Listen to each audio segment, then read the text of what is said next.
And here, I will attempt to begin an illustrious career of talking about a show that went off the air 3 years ago. Oh joy.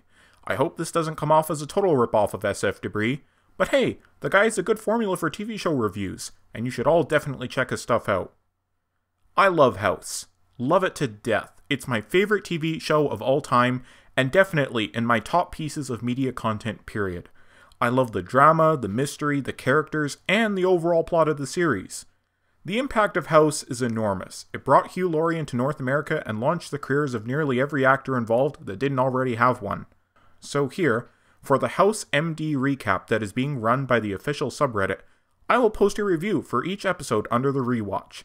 And today, that rightly so starts off with the first episode, the pilot, Everybody Lies. Now, contradictory to how much praise I lumped onto this show, I find the pilot to be pretty meh.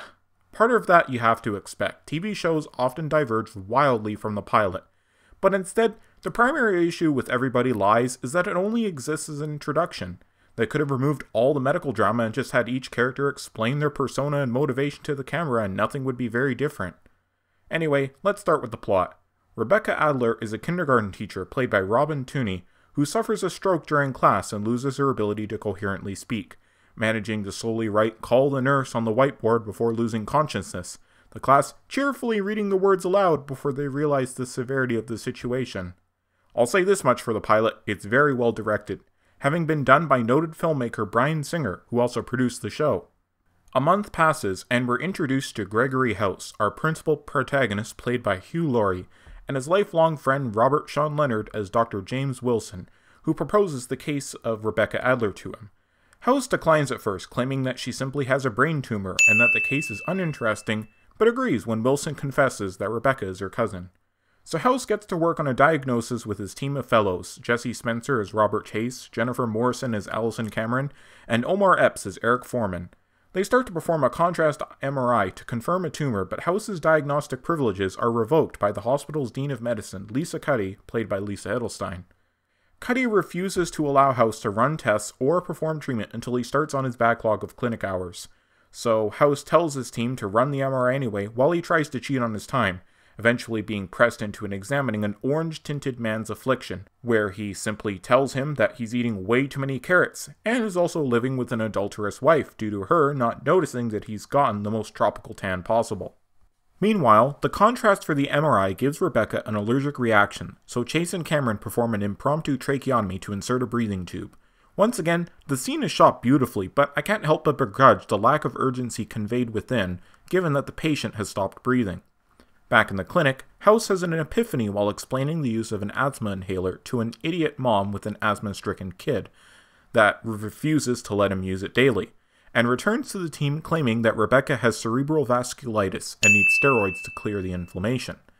But during the prednisone treatment, House is berated by Cuddy for giving a risky medicine with no proof, but when she checks on the patient, Cuddy finds that Rebecca is doing better, claiming that House got lucky before leaving. However, Rebecca takes a turn for the worse when she has another seizure and a cardiac arrest, forcing Foreman and Cameron to break into her home to look for any environmental factors that may have caused her symptoms. During which, Foreman recounts a conversation he had with House about declining to break into her home earlier.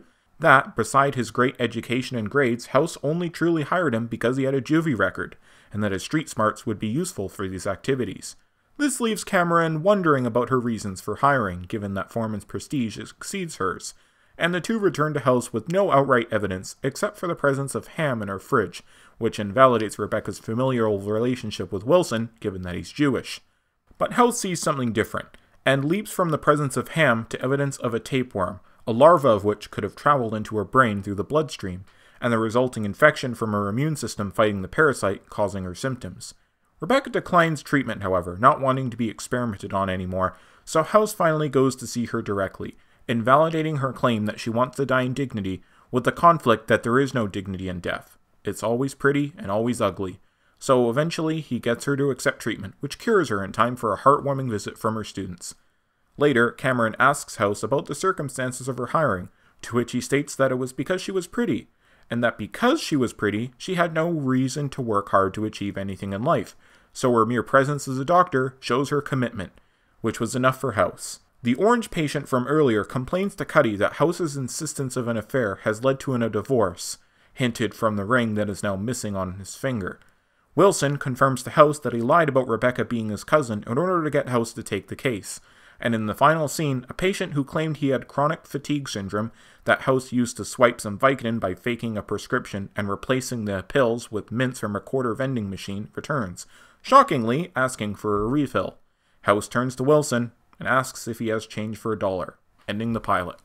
The pilot is not a bad start, but to me it's an underwhelming start given what the series has done and accomplished later in its run. It's well directed and shot, but severely lacking in any sense of momentum or energy. House's relationship with Cuddy is also drastically different from what it would turn out to be. Pilot's Cuddy is ostensibly an obstructive bureaucrat keeping House from saving patients, while later she would become much more rounded, trading snark with House instead of flat-out demands. I'm glad the pilot Cuddy was axed, as I found it quite trite that a show about a misanthrope doctor just had to have an administrator with an insufferable conscience. Some of that ideal does make it into the final version, but that Cuddy is also stricken with a nagging past relationship with House, and its effects reign in both characters' actions towards each other.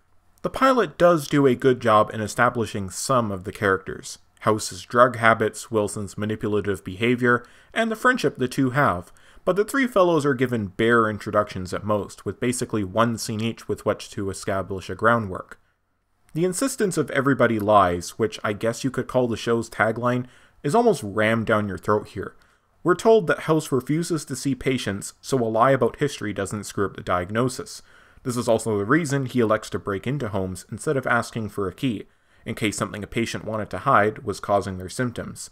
It is a good tagline, and it's used quite well in the show, but it got a little grating how much it's pushed here. Robert Sean Leonard called this episode his favorite back in 2012 thanks to its efficiency and simplicity, and I can kind of see that, but I found that House got much better as it became more convoluted and wacky, and we'll see how that progresses in future episodes. As for a score, well, I want to leave it up to the audience. Would you prefer that I give numerical gratifications at the end? I personally am not a fan of number scores at all, instead preferring listeners to use their brain and interpret a rating based on the actual review. But if enough people request it, I will comply. Thank you for watching, have a nice day, and I hope you will follow me for future installments of this House review series.